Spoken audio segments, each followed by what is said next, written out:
To call to order the City Council meeting for the City of Highland Park, Illinois, October 10, 2023. Will the clerk please call the roll?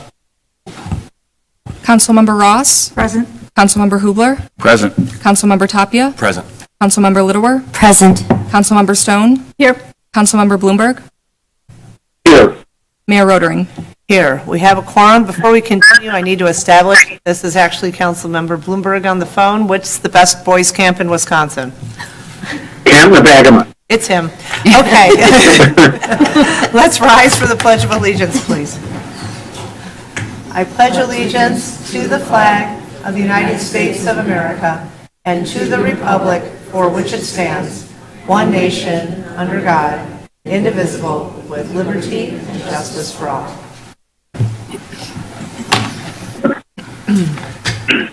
I am seeking a motion to approve the minutes of the regular City Council meeting held on September 11th, 2023 and September 26th, 2023. So moved, but I'm wondering if September 11th is amended? Yes, that's correct. Okay. So move. So the motion is to approve the minutes of September 11th as amended and the minutes of September 26th. We have a motion. Is there a second? Second. Thank you. All in favor say aye. Aye. Aye. Any opposed? Hearing Aye. Oops, thank you, Councilman Bloomberg. The minutes are approved. I am seeking a motion to approve the warrant list. So moved. Is there a second? Second. Any comments or questions on the warrant list? Hearing none, will the clerk please call the vote? Councilmember Ross? Aye. Councilmember Hubler? Aye. Councilmember Tapia? Aye.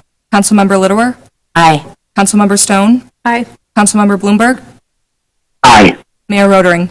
Aye, 7 ayes, no nays. The warrant list is approved. Before we continue with our business this evening, we'd like to take a moment to reflect on the immediate immense loss and suffering in Israel.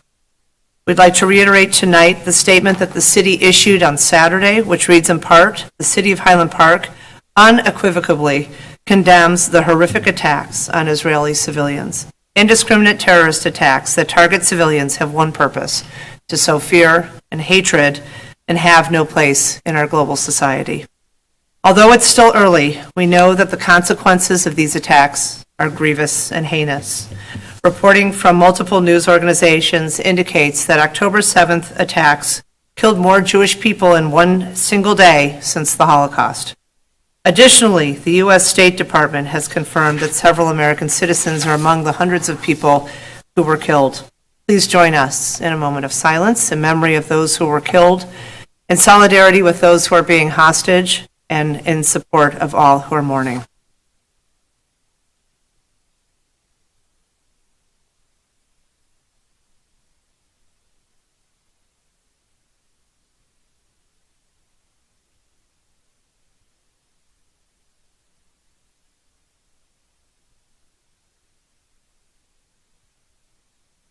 Thank you. May those in danger return safely to their loved ones. May those who have experienced violence and profound loss find comfort. And may peace soon come to Israel and throughout the world. At this time, I'd like to invite Councilmember Littlewer to share remarks on the tragic consequences of the attacks on Israel. Councilmember Littlewer. Thank you, Mayor. Since Saturday, we have witnessed the horror of brutal violence and terrorism impacting the people of Israel.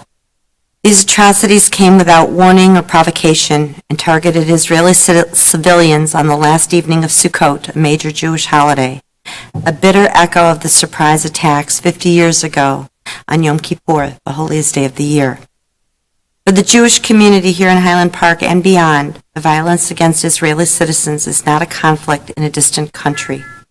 The anguish in Israel resonates deeply with those of us who have family, friends, and loved ones in Israel.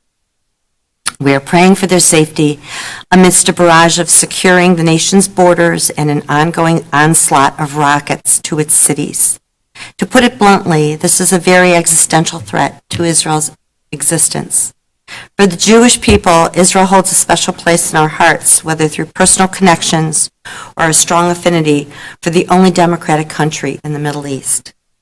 As a parent of 3 grown children, including both of my sons who served in combat units in the Israeli military, and my one son who is currently in Tel Aviv with his fiancée, an Israeli, and having just returned from a visit to Israel last month, I share that experience and the multitude of emotions that accompany it. Our entire extended family is there, and everyone in Israel knows someone who is missing or gone. My sons have lost friends from their army units, friends and young parents themselves, but the barbarism of these attacks and now the ensuing war is preoccupying all of us. Over the past 4 days, I know other parents and grandparents, aunts and uncles and friends in Highland Park share this sentiment. If you have felt that pain, you are not alone. We are frightened, sad, horrified, and we are all shocked by the violence of these attacks. The past few days have also been filled with reminders of the compassion we share for each other in moments of suffering. Thank you to this community and to friends throughout our state and nation for the support shown to each of us, to each other, and to the people of Israel. We all understand deeply the impact of secondary trauma, and I encourage everyone to be cognizant of the emotional and mental impacts of watching or reading the news and discussing it with others. We are all called to bear witness to tragedy so that we can speak out in the name of peace. But we are also called to care for ourselves and for each other. Today is World Mental Health Day, and no one is alone. Visit 211lakecounty.org or call 211 to be connected to a trained navigator who can connect you to resources in Lake County. Thank you for your support. We stand with Israel. Am Yisrael Chai. Thank you, Councilmember Littlewer. Know that we're holding your family members in Israel and all of our family members and friends in Israel and all Highland Park residents with loved ones in Israel in our hearts and in our prayers. At this time, I'm seeking concurrence from the City Council to fly the Israeli flag beneath the American flag at City Hall. Do I have your consensus? Yes, thank you. Councilmember Bloomberg? We're going to say that that's a yes. Yes, sorry about that. Appreciate it. Thank you. Thank you so much. Continuing on, we will go to appointments. As a follow-up to the last Committee of the Whole meeting, when we discussed the framework for a place of remembrance related to the Highland Park shooting, elected officials communicated to the city manager their thoughts and recommendations for which member of the City Council should serve with me as a council liaison on this initiative. The liaisons will work with the city manager, the resiliency manager, and Park District Executive Director as we endeavor to move our community forward with the planning of a place of remembrance. And I just want to share, this was, we had a long conversation, and this was during the Committee of the Whole at our last meeting. And though we thought, oh, we have a great plan, we'll put forth names and do ranked choice voting, our Corporation Council said, you cannot do that whatsoever. So I'm now going to pass it to Gita Newkirk, and we will move forward with this appointment. Right. Thank you, Mayor. So as indicated at the last Committee of the Whole meeting, council members were asked to follow up and provide me with their feedback pertaining to moving forward with this initiative. So based on that feedback from the City Council, we are seeking council consensus to appoint Mayor Rodering and Councilmember Tony Bloomberg as the two council liaisons to work with the city staff and the Park District Executive Director on this initiative. All of these working group meetings are going to be subject to the Open Meetings Act. We will have notes, we will have minutes posted on the website, and of course, keep the City Council very closely apprised of each step along the way.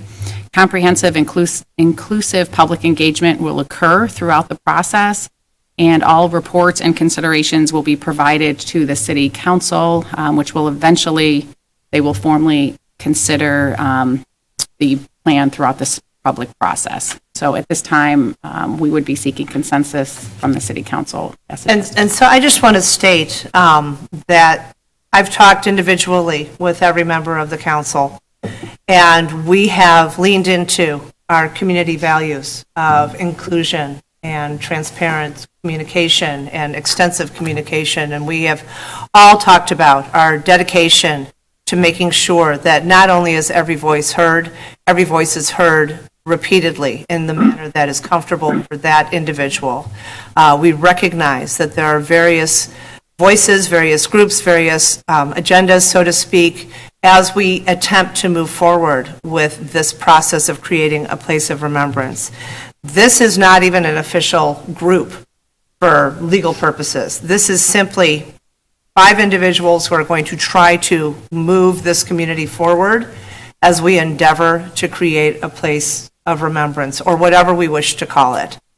So just as when we planned the 4th of July, we just gave suggestions, and then we had a team of literally hundreds. Their names are on the wall in the back of all the people who were involved with creating the 4th of July remembrance this past year. This is simply a core group to say, how do we move forward? How do we make sure we're gathering all the necessary information? How do we gather input from every single person in whatever form is most comfortable for them? This is not in any way the group that will be making the decision. This is not in any way the group that will even be winnowing down the decision. This is simply the group that says, this is how we move forward, and how do we make sure all the voices are heard. So with that, I am appointing Tony Bloomberg to join me as the liaison, but as you all know from the extensive conversations that we've had, every single one of you can come to these meetings. Every single one of you can provide input in whatever way you wish and feel comfortable. So with that, and knowing that a majority of the council supports Councilmember Bloomberg in this role, I'm asking for your consensus. Yes. Mayor? Yes. Yeah, I have to go on record that I believe it's a mistake not to have an elected representative from the city council that is Latino on this working group. And it's nothing negative about any of the other individuals in there. It's not about their competence or their leadership. But I'm disappointed that we weren't able to figure out a mechanism to make sure that Latino representation would be part of this core group. Because 40% of the injured were Latino. 2 of the 7, as we know, were Latino. And I think it's a missed opportunity to, in terms of representative government, not to have someone from the community in this core group. So I'm so pleased that you raised that issue, and I'm so pleased that our manager of resiliency, Cynthia Vargas, is Latino and has been not only representative of the community, but carefully and deliberatively in touch with the next of kin, the present and injured, so many members of the community who I feel have developed that trusting relationship with her through her role as the resiliency manager. And with, in all due respect, Mayor, I have great admiration for Cynthia, and she is perfect for this role. There is a distinctive difference between a staff member representing the Latino community and an elected official who is a representative, an elected representative of all constituents. But in this case, the Latino community is an important part of our body. And we agree with you completely. And so with that, I appreciate what you're saying. I do have to say, though, that the majority of this council literally nominated Councilmember Bloomberg to serve in this role. And so I guess I'll just go down one by one and say, are you comfortable with conceding Councilmember Ross with the appointment of Councilmember Bloomberg? I'm comfortable with that appointment. May I just also add that I know that I believe that we'll all make sure that everyone will have input. All voices will be All heard. voices will be heard, and I hope that, he and you bring, a lot of experience with the community to this role. Thank you. Councilmember Tapia, I understand what your position is. Yeah, but in the spirit of unity, I'm not going to say no. I just want to go on record about, the Your reservations I have. Reservation. Yes, I'm supportive. Thank you. I have to express the same reservations. Not a question of competence, but I believe, Mayor, your role in there is key. But that you've been the face of this throughout, and it's essential. But I do think that the Latino voice would be very helpful in this instance, and I think we do more than lip service by doing that. So Thank you. I have to go on record for that too. Thank you. Councilmember Hubler?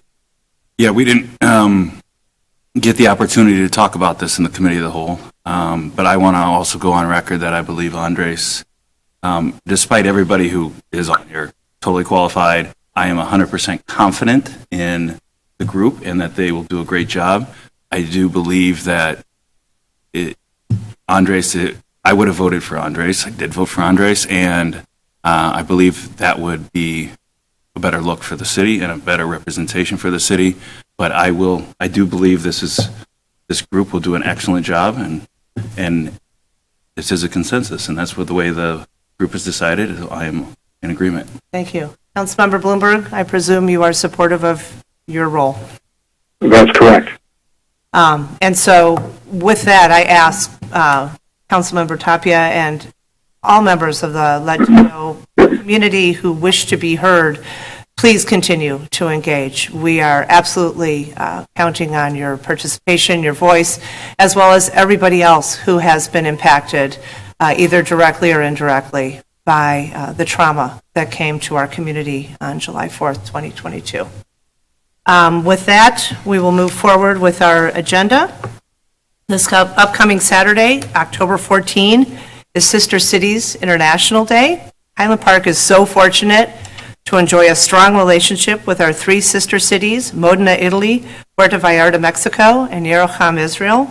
I'm going to read the proclamation in honor of Sister Cities International Day, whereas Sister Cities International was founded as a presidential initiative by President Dwight D. Eisenhower on September 11th, 1956, at the White House Conference on Citizen Diplomacy to create more community-led global relationships so that people of different cultures could appreciate their differences and build partnerships that would lessen the chance of new international conflicts.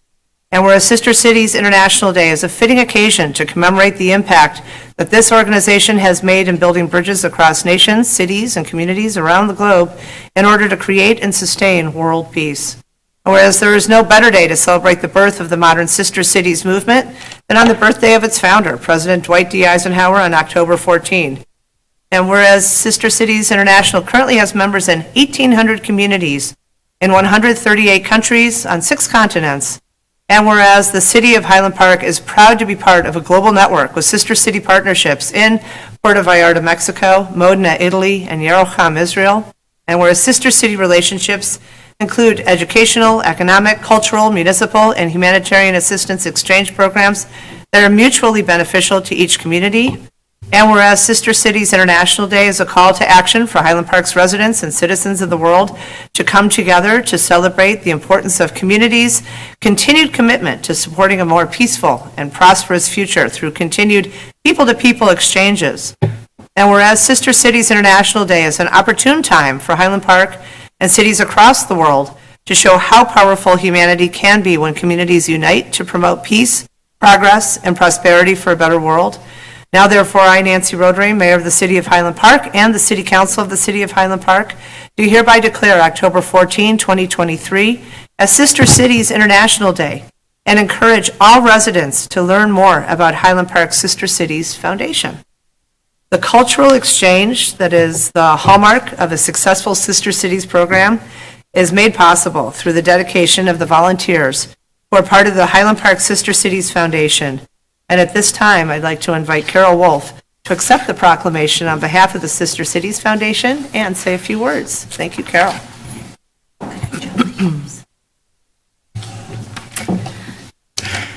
Thank you, Mayor Rodering, for this proclamation, and Councilman Tapia for initiating the declaration to honor the work of Sister Cities. While Sister Cities is a program that connects Highland Park to the world, creating opportunities and building bridges between cultures, it is so much more. It is a movement that unites communities around the world to promote peace through our common humanity in order to build a better world. How poignant this goal is now in light of the horrific acts of terror happening as we speak in Israel. Our hearts are with all Israelis and with our dear friends in our sister city, Yeroham. I have received words of solidarity from our friends in our other sister cities. And I have heard from sister cities around the state of Illinois expressing their support and offering prayers to our community and to our sister city in Israel. I am so proud of Highland Park and the role that we play to promote peace and goodwill. Thank you. And I would be remiss if I didn't thank you, Mayor Rodering, for those words of solidarity and humanity and expressing the feelings of Highland Parkers in this time of horrific challenges. And to you, Councilwoman Lidauer, I feel that you are experiencing what all of us are, and you put wonderful words to it, but it can't even begin to capture how supportive we are and how much we feel to every single one of our citizens who are living with this unbelievable atrocity. So thank you for your words. I don't know if I could get through that. I'd like to ask the members of the Sister City organization who are here. Rick is the vice president in charge of our relationship with Puerto Vallarta, who sent the most beautiful note today with the Israeli flag and the Mexican flag and American flag, and it was wonderful. And Lori Wyatt, who's in charge of our Modena Sister City relationship, and also Sylvia Roda, who's a part of the Modena Sister City relationship, and Abby Block, who is Abby Block, and to Matt Pestine, who's the vice president in charge of our Yeroham relationship. So can I ask all of you to please come up and accept the proclamation? Thank you.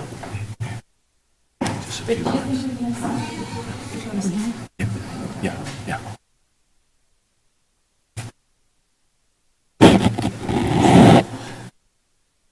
Just stand up behind you. Oh, yeah, that's nice.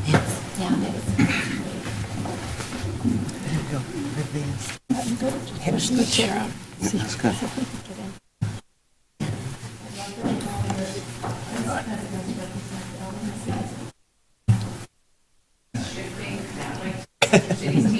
Oh, Sister City.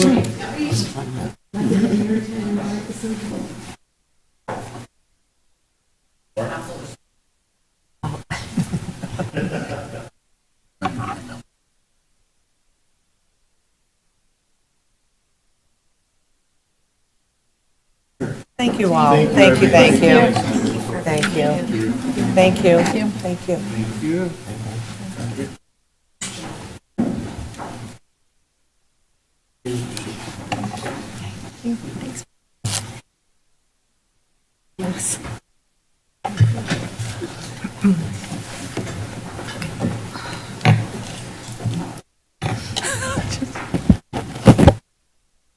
Thank you all.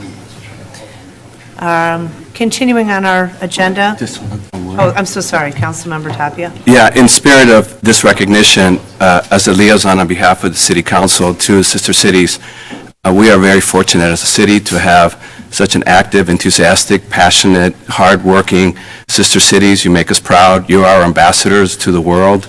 And so I just want to give you that thanks. Just seeing it firsthand. So.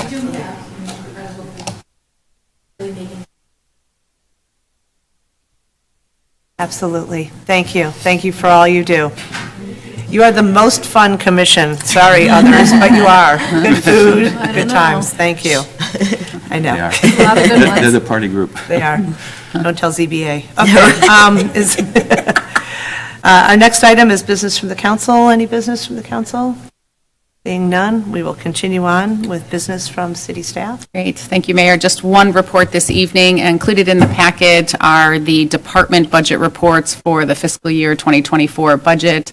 As certainly you well know, we start our budget process in the spring every year for our upcoming fiscal year, which starts on January 1. All of the workshops that we have, the presentations are available on the city's website. We do encourage the public to review the website where we have a wealth of financial information on there, including monthly financial reports, these budget reports, our capital plan, as well as other pertinent and important information. I'm happy to entertain any questions you may have about these department reports. Also, for public information, We, the finance staff and I, have been meeting one-on-one with each elected official over the course of the last 2 weeks. All the questions that were raised at those meetings, where we really dive into the budget process, are being compiled, and we will have a comprehensive question and answer document that will also become a public record as well, so the public will be able to review that. And then in terms of next steps, October 30th is when the totality of the proposed budget will be posted to the city's website, and then we'll have our public hearing on November 13th. And next steps thereafter are included in the staff report on tonight's agenda. So is the draft budget currently posted or not yet? No, because we're still, Still gathering information from everybody's input? correct, yes. Okay. I just want to give a shout out to Julie Logan, our finance director, and her amazing team.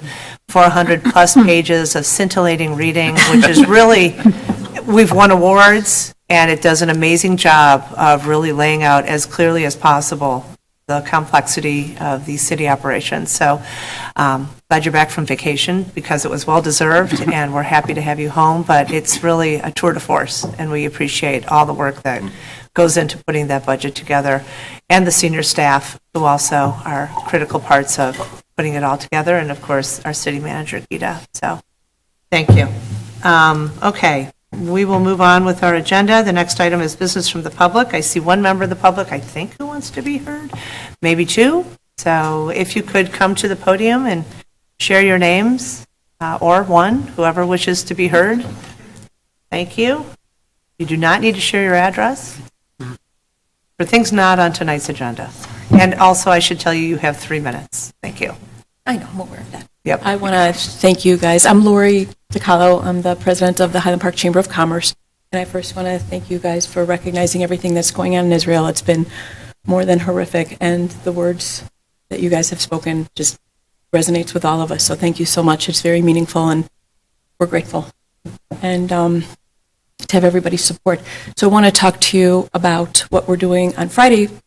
We are having a wonderful event called State of Education, and our superintendents are going to be speaking from District 112, 113, the superintendent for True North, and also the executive director of the library is going to be speaking on State of Education. It's going to be at the newly remodeled Edgewood Middle School, and would love to have you all there. I have cards for you. It's got a wonderful, easy to register QR code. Thank you so much for Jamie for creating this. And so I'm going to pass this around. Please register. We can't take walk-ins because of security. So if you guys will all pre-register, that would be great. And I'm sorry, what day is that? Friday, October 13th. Okay, thank you. Okay? Great. Thank you. Thank you. Thank you so much. Any other members of the public wish to be heard on an item not on tonight's agenda? Okay, we will continue on with our scheduled business. Items 1, 2, and 3 have been grouped together for omnibus consideration. I am seeking a motion to approve items 1, 2, and 3. So moved. Second. Any comments or questions regarding these items? Any from the public? Hearing none, will the clerk please call the vote? Councilmember Ross? Aye. Councilmember Hubler? Aye. Councilmember Tapia? Aye. Councilmember Littlewer? Aye. Councilmember Stone? Aye. Councilmember Bloomberg? Aye. Mayor Rotering? Aye. 7 ayes, no nays. Items 1, 2, and 3 are approved. Item 4, consideration of a Chapter 93 variation to driveway requirements and consideration of a ZBA recommendation for an off-street parking variance at 370 Beach Street. Joel, are you presenting? Okay, thank you.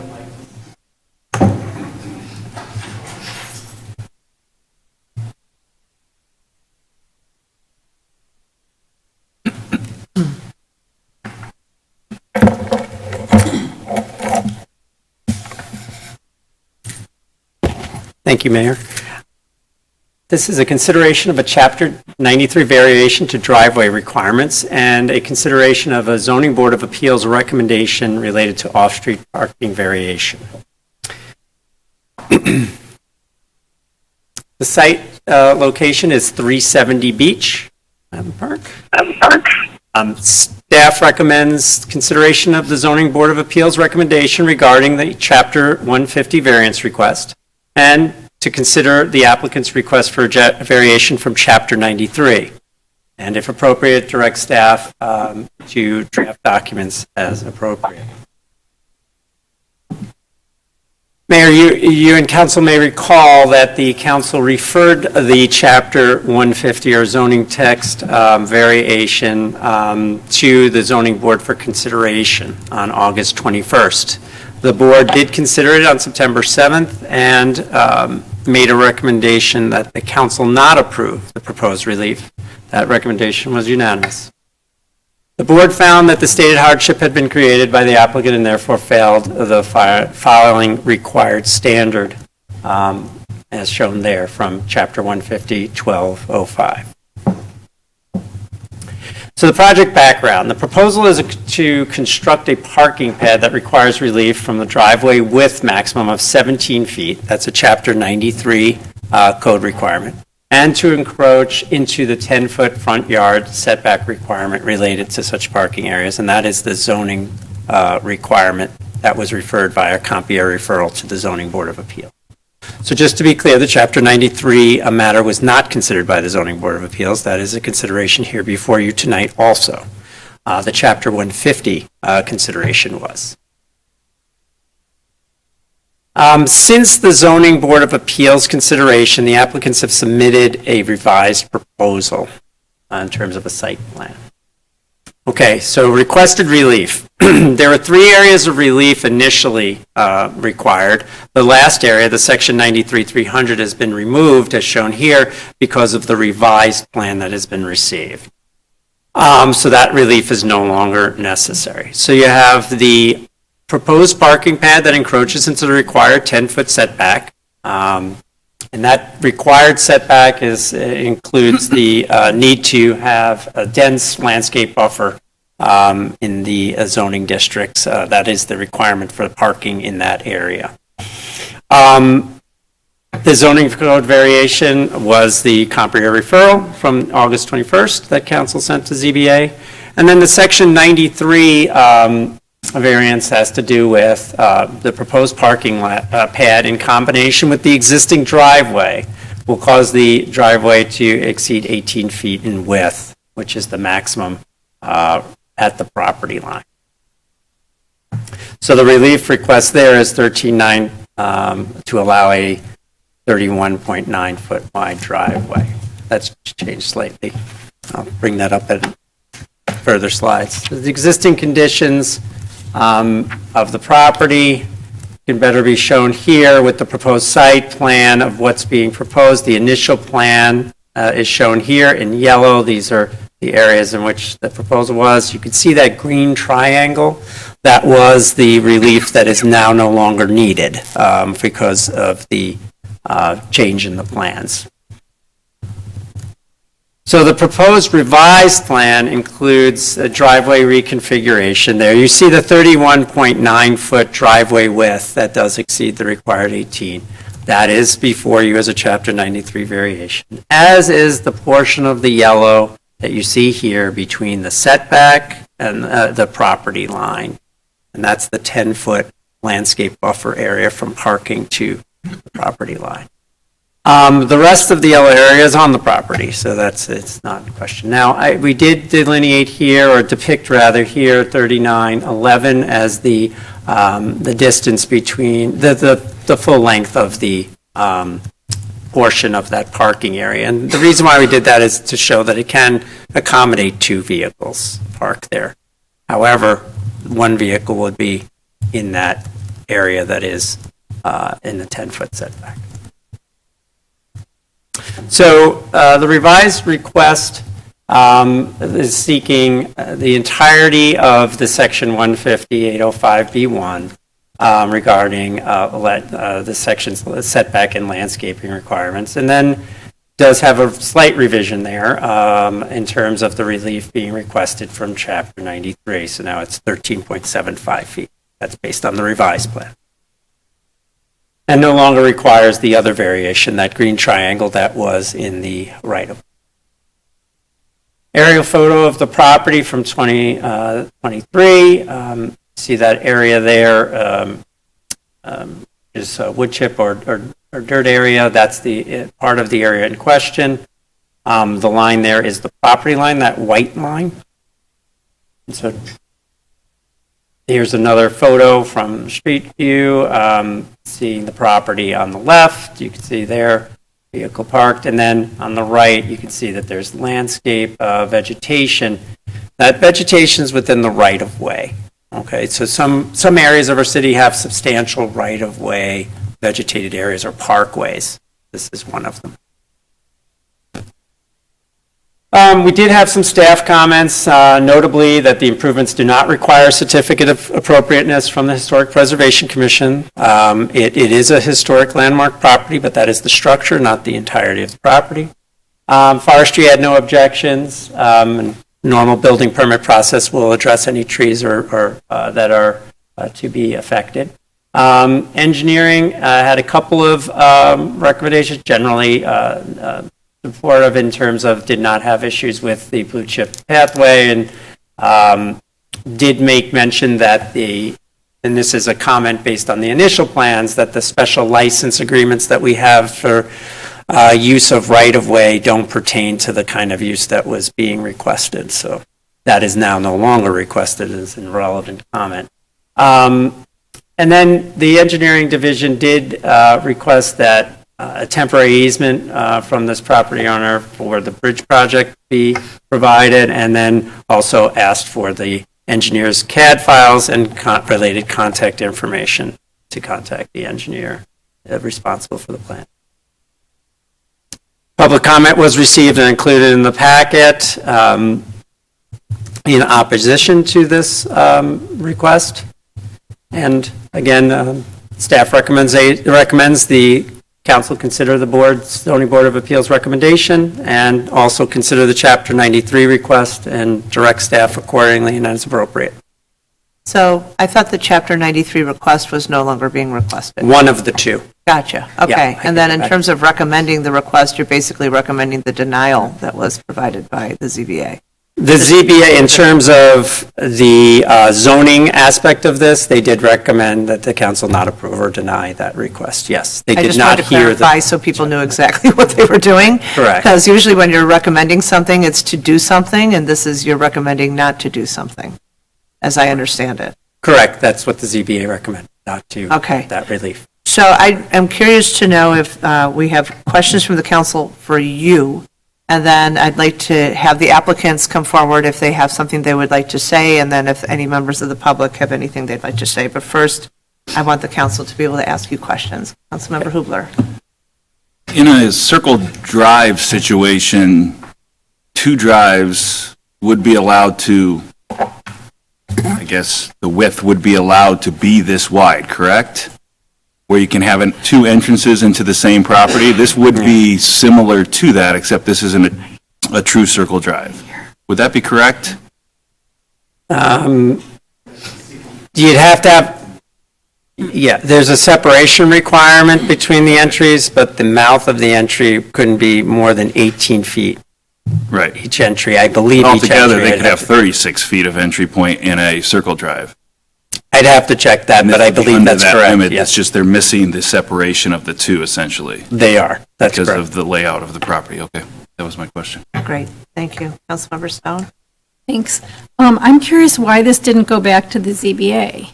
Why is it coming directly to us? Would it need another Compeer referral to go back to ZBA? No, the Compeer referral was considered by council on August 21st, and you referred this matter to the ZBA for consideration, the zoning matter. Right, I understand that, Right, but and then then the plans there was a changed. change. So with the change, why did that not get reviewed by the ZBA? The council wishes them to review that, you can. They voted on the matter before them, and they voted a recommendation. What that change did was eliminate one of the Chapter 93 considerations, and technically that wasn't before them. They didn't consider the Chapter 93 considerations. The zoning variation is still needed. ZBA, or are you wanting us to just make a decision this evening? I suppose we could probably make a decision. Okay. Can you go back to the photo one more time? This photo? or- Other one? Yeah, that one. So what they're trying to do is to building on Councilmember Hubler's question, they're not trying to put in, they're trying to have less street curb cuts, right? They're trying to use one curb cut for both the They have one. driveway access and this proposal. correct. So it's less Right. impactful than a circle drive would be.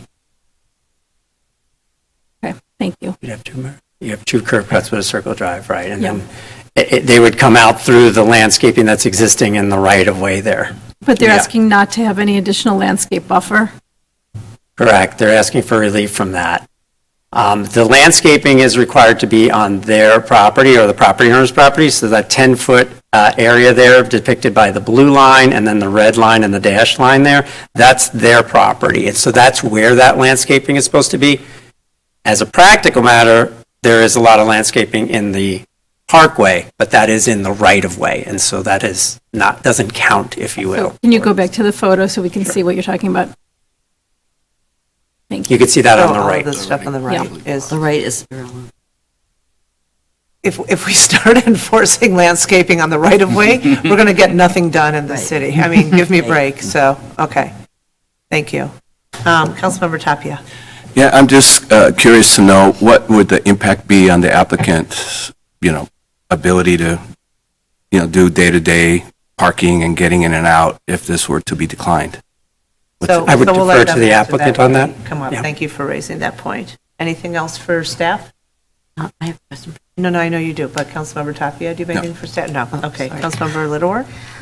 Yeah, I wanted to know, and to Councilmember Stone's point, why, since this was unanimously turned down by the zoning board, I think this is an improved plan that they came back with.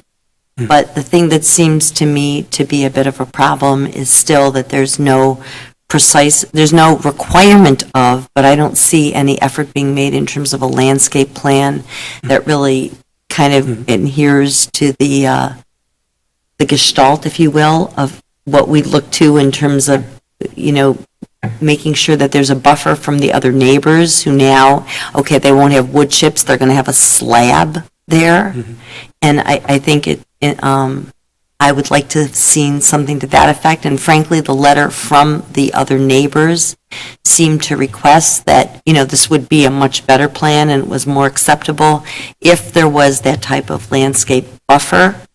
And I think that's something, and again, not on the public partway, but neighbor to neighbor, that would go a long way in correcting something that perhaps the other neighbors.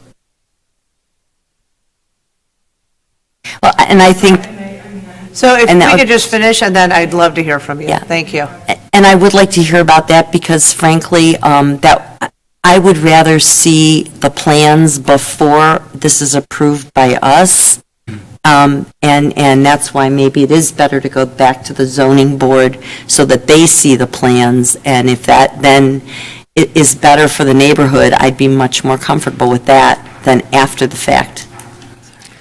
I suspect these guys want to move forward before winter, given that so much of this is regarding ruts and mud and so forth. And I appreciate what Councilmember Hubler is saying. Basically, 3 inches, you'd be like, oh, it's a circle drive, right? But because it touches, it's not considered as a circle drive. Councilmember Stone? Just one clarification to what Councilmember Littler said, Joel. This isn't they're not requesting a slab, they're requesting permeable pavers, is that right? Yes, but that's not Okay. something that's, requiring a variance or anything. That's Right. just the No, I pavements that they're Yeah, I choosing. just wanted to make sure I understood. And I would say that, yes, I mean, landscaping, and we are aware that the applicant is going to propose some landscaping. That could be a subject of, if you direct documents, if you feel that's appropriate, that you say that they need to submit a landscaping plan for your consideration. This is back before you for final decision. It's entirely up to the council how to deal with it, but you can just carry on with the revised plans. It does not have to go back to the zoning board of appeals. Okay. Right. Okay, thank you. Any other questions for staff? Nope, okay. Please come forward, thanks. There it is. Thank you, Director Fontaine, for putting that together. And appreciate the council's time on this. I know everybody's minds are a little elsewhere right now, and this probably feels very trivial, but it is very material to the family, so we do. Please share your name for the record. Sure. Hi, Megan Salamasek. Thanks. I'm the homeowner at 370 Beach. And And I want to address some of the concerns that the council had, but also sort of explain how we got to this point and why this matters to our family. We purchased this property in 2014 after it sat on the market for 5 years because it was not in a habitable condition. Our mechanicals were in our kitchen, so our furnace, boiler, laundry was in the middle of our kitchen. And we were fortunate to be able to review and sort of understand the original architect's design intention because the Art Institute of Chicago maintains a file book sort of what his goals for the property were. And so we tasked our architects with meeting those goals in our rehabilitation of the home. And one of the big points of that was removing a garage that was blocking the facade of the house that was rotting and falling in, and instead replacing that with a garage that was underneath the house. The goal was to, in furtherance of the architectural qualities, open up that facade. We were able, fortunately, to do that almost within code. We have a small corner of the underground garage not visible to the neighborhood that required a variance in 2018. That was when it was in front of ZBA. Not the entirety of the project, only that small portion. The rest was well within city code. And our goal at that time was to have the front of the house fully open. We tried to use a non-obstructive railing. We put into a lot of effort to mirror things that were on the Riverwalk downtown because they sort of opened that up. We put a lot of thought into this, and there were hundreds and hundreds of decision points throughout that process. And we really did feel like we had met our goals due to the location of the house, its placement on the ravine, and the fact that we wanted to do that. Like, we did our best. What we couldn't have anticipated in 2018, and what over the last year became very apparent to us, is that we have a child who is neurodivergent, who cannot function going up and down our stairs on a daily basis. It's a safety issue for our family, for our other children. It is not a convenience issue. I don't want to disclose too much due to her privacy. I would be happy to talk about it with city manager, like, separately, and if I just don't want to do that in a public forum. Understand. And honestly, we're trying not to bring this up with the city because it is her privacy. She's 5 years old. Councilwoman Stone has heard her in the background of HPC meetings that I have been on and heard me refer to as spicy, which you reminded me that you got that front row seat. We understand our neighbor's objection. We have tried to be as sensitive as possible to give us a surface level parking space that we can easily load her and her things in and out of the car to meet the needs of her and our other children as safely as possible. We are not asking for another curb cut. We don't have a lot that is wide enough to add a second curb cut. You have to have 60 feet of space. At that point, we're getting into steep slope. It's not an option. If we could, we would. I understand that we constructed the garage. We simply could not have anticipated that this would become the issue that it is for our family. We are planning to put in a landscape buffer. Our landscape architect, Ian, is here. He has the plans with him if anybody would like to see them. We want to shield the parking area from view so that the focus is on the facade of the house that we have really tried to open up. We want this to be to the side. That's part of why we redesigned it. And so I understand that we're asking for a variance. We are asking for it only to be able to park on the side there. We're not looking to have parties. We're not, it's nanny staff and getting her in and out of the house on a daily basis and to everywhere we need to take her. I wish we could put in a second curb cut. That would be easier, more elegant solution. But here we are, and what we've tried to do is create something that works for our family, is safe, is removable in the future if anybody has a different situation or wants something different, and is as sort of non-obtrusive to our neighbors as possible. Right. Thank you. Mm-hmm. First of all, thank you for preserving this house. Mm-hmm. We so appreciate all that you've put into it. You've got fellow travelers up here, so if you want to talk after the meeting, we're happy to have that conversation. And I appreciate the challenges that you're facing, both in terms of neighbors and personally. So I'm just sorry that this is taking so long, and understand where you're trying to move things forward. Anybody have any questions for the applicant? No? Okay. It would be. I do. The council member Bloomberg, the council Thank you, member has something. Thank you. My I understand, this is more of a comment, but I follow what the applicant has said. I'm the liaison to the Historic Preservation Commission. I'm familiar with the house and its history even before it was explained to us this evening. I think I respect the Zoning Board of Appeals. I know most of the members there, and I understand the decision. I think it's a narrow reading of a self-created hardship. At the time that the initial underground parking was considered, the health family issues did not exist, and the goal was to advance the historic nature and elements that made this a historic property. It was important to eliminate the mechanicals, the parking, and all other items that detracted from the very clean lines intended by the architect. And it was for that reason that the garage and all the mechanicals were placed underground. And this current circumstance that this applicant finds herself in was not something that anybody could anticipate. The historic nature of the property also is such that as a city, it's our policy that that property be as visible as possible from the street. So with respect to the landscaping issues, it is important that there be landscaping issues, but it is also important that there be some ability to see the house as it's a contributing significant historic structure to our community.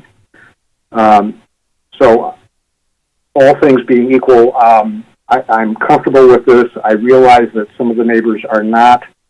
I'm watching the city council meeting online. At least one neighbor, Larry Coons, indicates he's a direct neighbor and he is in, quote, complete favor of both plans submitted. So I want to bring that to your attention as well. That's where I shake out on all this. Thank you. Questions from the council members? Thanks. This is a unique property. You've got a lot of trees, you've got the steep slope zone, you've got a historic property. My house was built in 1899, and I know that yours is much newer, but there are challenges with a property that is a little different.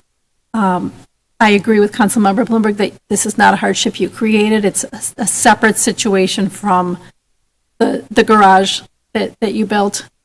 This is a separate situation. And I think with the right landscaping to appease the neighbors, I would be in favor of moving forward with it. Great, thank you.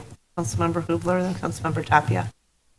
I don't have a direct question. I just, my personal, just dealing with this property, actually. Started looking at houses in Highland Park about 15 years ago, and I loved the house, toured it, but I wouldn't touch it with a 10-foot pole. I admire so much what you guys did. Right. It's awesome. And it's great to actually live around the corner now. And it's just, I love what you guys did, and I'm going to just be brief. I had a couple other things I was going to go into, but you guys saved the home. There was another property about 3 blocks away, which also was historically landmarked. A developer bought it, made some claims that they couldn't fix it up, it wasn't safe, and they tore it down. And this house was on the market for like 1,500 days, like you stated. And, you know, I just thank you for doing that, and I think it's our turn to return the favor. Right. And I will be voting to approve this. Well stated. Appreciate the way you put that. Thank you, Councilmember Tapia. Yeah, I simply want to go on record to support the comments already made. You know, thank you for preserving the house. I live around the corner from it too, and it's very special to the neighborhood. And now hearing the backstory of how much you've done, you know, beyond what I even realized, very appreciative of it.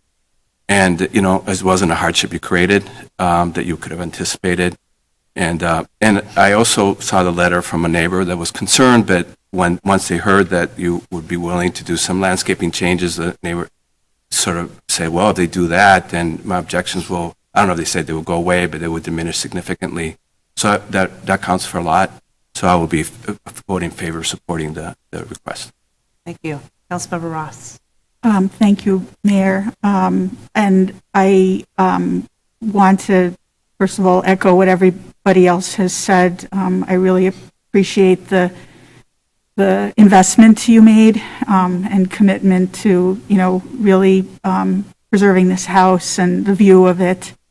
And I agree with the comment that was made about narrow reading of hardship. And I think we need a broader one in this case. And I also want to point out that if you were to sell your house for the next person, who bought it, they wouldn't have created the hardship and could well be in front of us for this same request. I support this as well. I would do support as well landscaping, every effort to, landscape. Thank you. Okay, thank you.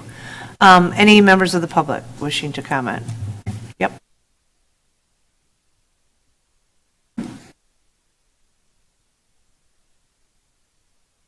If you could give them to the clerk, she'll pass them to us and just share with you that public comment is 3 minutes or less. Thank you. Please. My name is Richard Becker. I'm a Highland Park architect appearing here on behalf of the neighbor at 375 Beach Street, which is directly across the street from the subject property, and is arguably the most impacted party in this situation. Joyce and Jay Berlinski would be here tonight if they weren't out of the country on a previously scheduled trip.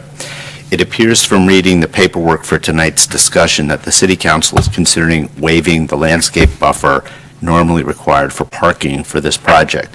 I would only say that our firm has designed numerous commercial projects in a number of municipalities, and in most places, this landscape buffer requirement is a sacred, non-negotiable item. It's that important, even in commercial zone areas. To waive it in a residential area where a neighbor directly across the street is directly impacted seems especially radical, especially in this town, which we proudly call a tree city. When you look at these images, the first image is the total frontage, and then I did 2 blow-ups so you could see the condition on the east and the condition on the west. The condition on the west is the concrete entrance to the underground parking. The condition on the east is the area that we're talking about tonight. I think it becomes clear looking at these images that this is a really unique situation, one that I haven't seen anywhere in Highland Park, where a neighbor is confronted with a view towards both the entrance to an underground parking structure as well as an expanse of exposed above-ground parking. There's nothing that can be done about the garage entrance, but you can certainly help mitigate the problem presented by the above-ground parking, which encroaches in the required front yard as described. While this new plan is definitely an improvement, and I commend the homeowners for updating it, I would propose an actual landscape plan be drawn specifying a mix of deciduous and evergreen trees and/or shrubbery, and that this be installed in the city right-of-way, since there's no meaningful area for a landscape buffer within the owner's property north of the new driveway. You can see that from the plan. There's just no space for it. A dense landscape buffer along beach for the zone between the driveway apron and the eastern property line would go a long way in concealing this parking. If you've been to communities like Southampton, New York, you've no doubt seen the privet hedges, which give privacy to a home and conceal parking as well. Something like this would help a lot. A second point up, which is in your packet, the applicants have been parking on the city property in violation of local ordinance for several years without any apparent objection by the Berlinskis and without complaint to the city. From the city, any variance approval should, in our judgment, contain an assurance by the applicants that the parking will be limited to back-to-back parking on the proposed 8-foot wide driveway extension and will not continue on the city right-of-way in violation of local ordinance. Those are my comments, and any questions there? I'm done. Well timed. Thank you. Appreciate it. Thank you very much. Do you want to respond? Just respond. Okay. Thank you. I just wanted to, I know that the neighbor who's objecting was requesting something in the variance committing that we wouldn't park in the right-of-way. We're bound by the same code that every other neighbor is. If the city thinks that's the best use of resources to enforce that code, we understand the consequence that may have for us. And then our landscape architect, Ian, would like to describe the planting, and he has a diagram if it's helpful. I know it hasn't been submitted ahead of tonight. We weren't aware this would come up, so we can handle that. And can I just follow up with that? Ian Wagon, landscape architect for the homeowner. You know, based on the comments here, we do have a landscape plan. Part of it has already been installed as part of our submittal to the city. That wasn't a requirement, so I apologize for not bringing that here. We also do have, if you see that, is it possible to go back to the landscape plan on here? That 10-foot buffer will be planted. The reason we are still seeking relief is in conversations with Patrick and the staff at the village, it was in their recommendation that we do still continue to seek relief for that in case there was, you know, something that hung into that 10-foot setback. You know, any driveway that's running through a property at some point is going to be open to the eye, otherwise it would be a dangerous hazard. So we will be buffering around that.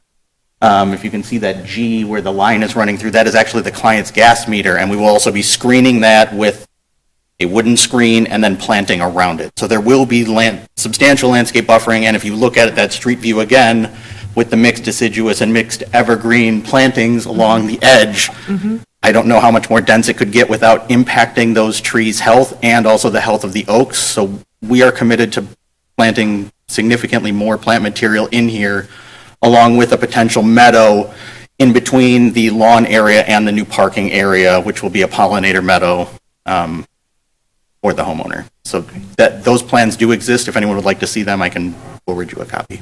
Thank you. Thank I think we're going to take action at this point, so. Yeah. Oh, sure. Go ahead. I don't know if the question's for the applicant or for the architect, but I just want to understand this fully because these pictures really tell a very different story. From that angle, you know, it looks a little sparse, and it would be nice to fill it in with some deciduous and evergreen, and I appreciate the effort, and I'm glad you're doing it. But when I look at this and I see this, is this garage going to be actively used? Yes, we do use that for we have 2 vehicles. We have a full-time nanny staff. We use the garage. The garage houses all of our mechanicals, our laundry, all storage for every guts of a house. It's a garage and a basement in one, is how I would phrase it. The garage is utilized. We use it as much as we would use the upper parking. I think one thing that is a little unclear from this picture on the left, you see, I don't know if you can tell, but there are 2 cars parked there. Yeah. The car to the right is not going to be part of what we're proposing be part of the parking pad. It's going to go off to the left behind where that is shaded and where these deciduous hemlocks, those were the biggest hemlocks we could find. They have another 3-foot diameter growth to continue to grow. So the car on the right there, that's going to be sort of the pollinator garden area that Ian mentioned. It would be off to the left, which is, you know, fully shielded and screened. Okay, so that'll be a marked improvement on the left-hand side, and that looks great. Your home is beautiful, but I guess the question is, the garage is going to remain the same. The garage is remaining the same, correct? Okay. Great. Councilmember Hubler. I wasn't sure if I was going to bring this up, but after seeing this, I feel I need to at least comment on this. I obviously drive by the home a lot. I think this has more to do with the paintings on the garage than it does the actual landscaping in front of the cars. Like I said, I've driven by multiple times. You don't notice the cars. I don't see any issue with the cars. I think there might be some neighborly discussions that would have, which might appease the neighbors, which we are not involved. Well put. Thank you. So Corporation Counsel? Yes, I guess Councilmember Ross. did nothing that I'm contradicting what I've already said, simply that, as I understood ZBA, the one point that they were concerned with was that the applicant had created, you know, the hardship, and I did want to represent that that's what I heard at the meeting. They didn't consider the other pieces. But I, again, want, I guess, to clarify that my feeling that, you know, when this applicant sells the house, it wouldn't be considered a self-created hardship for the next owner. And we will be right back here, I think, if we weren't. Anyway, I continue to support this, and would appreciate landscaping to the extent possible, just to make, if nothing else, to make the neighborhood happy. And it sounds as though that is something that the applicant is planning. So Corporation Counsel, the reason why I'm asking you is the recommendation of staff was to follow the recommendation of the ZBA, but what I'm understanding from the tenor of this council is that we are 180 degrees from where the ZBA netted out. So how do we proceed to allow them to pursue the variations that they are requesting? Is there some cobbling together of a motion that we need your assistance on? Sure. So there are two parts to this application. There is the variation, the zoning ordinance variation, and then the Chapter 93 variation. And if the thought is to grant relief as to both, then the motion would just simply be to grant variations as to the Chapter 150 and the Chapter 93 relief. There's really no need to include the recommendations from staff or from the ZBA. It's just you're making the decision almost anew, right? Okay. And so it would just be a motion to approve the variations As requested. as requested. That'll be on the next agenda. Right, it would, I believe findings of fact, and that's when we're looking to approve. We would still need findings of fact. So we're asking the drafting of findings of fact related to the variations as requested. That would be my understanding, Joel, and Joel's nodding. Joel's nodding his head. Yeah. Yes, it would necessarily be different So the council asked the ZBA for its recommendation and but does not have to share that conclusion. And so if the council directs approval docs, Corporation Council and staff will draft findings for your consideration And it'll at the come back future 2 meeting. weeks or 4 weeks. We can also have a landscaping plan incorporated as part of it, if the council so desires. And we did, if the council approves, would request that the couple of staff recommended additional items be included as well in terms of the CAD drawings and other things like that, so that our engineering division can get. And council, Stone? Oh, sorry. this is particularly important because the zoning board of appeals kind of stopped at the self-created portion. There are, I believe, 8 standards. We would have to have findings as to all 8 because all 8 standards for a variation would have to be true. And so because the ZBA found that they had not met one of the standards, they didn't go on to evaluate the remaining standards. We would have to provide that to you for your consideration, the findings. That would That be- were to be what you. But that would be via staff. They don't have to go back to the ZBA because this is staff now stating the findings of fact. In line with your decision to grant the relief. Okay. So Councilmember Stone has her hand up. Councilmember Bloomberg has a question. Councilmember Stone. Thanks. So I know the ZBA is a final decision-making body, but the council can make a zoning. Not in this just- case. Not in No, this it case. came Oh, because back it's to the us. compere referral. You specifically did a compere Okay. referral and requested a recommendation, and that you would be the final Right. decision-making authority. So Okay. That's it's not- your findings of fact Okay. that hold. Okay, so I was happy to make a motion, but, Okay. Well, you can make the motion and then Councilmember Bloomberg Okay. can ask his question. so I would like to make a motion to direct staff to draft documents of approval for the requested variations, to add in the requirement for the landscape plan and the other requirements requested by staff. And I'm sorry, is this This is to draft direct them findings for of fact, findings of fact? right? When you That's say the document? process. Yeah. So we need to have one more bite at the apple, so to speak. Yes. Right. Yep. Okay. So that is the motion. Thank you. Councilmember Bloomberg? With that being the motion, I no longer have a question. I will simply second the motion. Well done. Okay. Further conversation? No. Okay. Well, the clerk call the vote, please. Councilmember Ross? Aye. Councilmember Hubler? Aye. Councilmember Tapia? Aye. Councilmember Littlewer? Aye. Councilmember Stone? Aye. Councilmember Bloomberg? Aye. Mayor Rotering? Aye. 7 ayes, no nays. And how long do you think it will take for the findings of fact to be drafted to come back to us? 2 weeks or 4 weeks?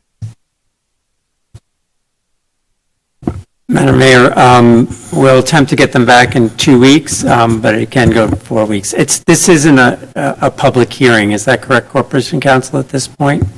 Well, because we are the finders of fact, we'd take the place of the zoning board of appeals. Okay, so then we have to continue to a date certain then? Date certain. Okay. Can we continue to October 23rd? You can, Mayor. Okay, great. Thank you. Absolutely, appreciate. Thank you, Mr. Becker, for coming. My apologies. We would just need a motion to continue that case to October 23rd with notice being actual. So moved. Second. Okay, will the clerk call that vote? Councilmember Ross? Aye. Councilmember Hubler? Aye. Councilmember Tapia? Aye. Councilmember Littlewer? Aye. Councilmember Stone? Aye. Councilmember Bloomberg? Aye. Mayor Rotering? Aye, 7 ayes and no nays. So we will be discussing this again on the 23rd. Thank you. Okay, thank you. Continuing on to our next item. Item 5 is a resolution regarding the regulation of tents and similar structures. Do we need a presentation? No. Anybody need a presentation on the tent question?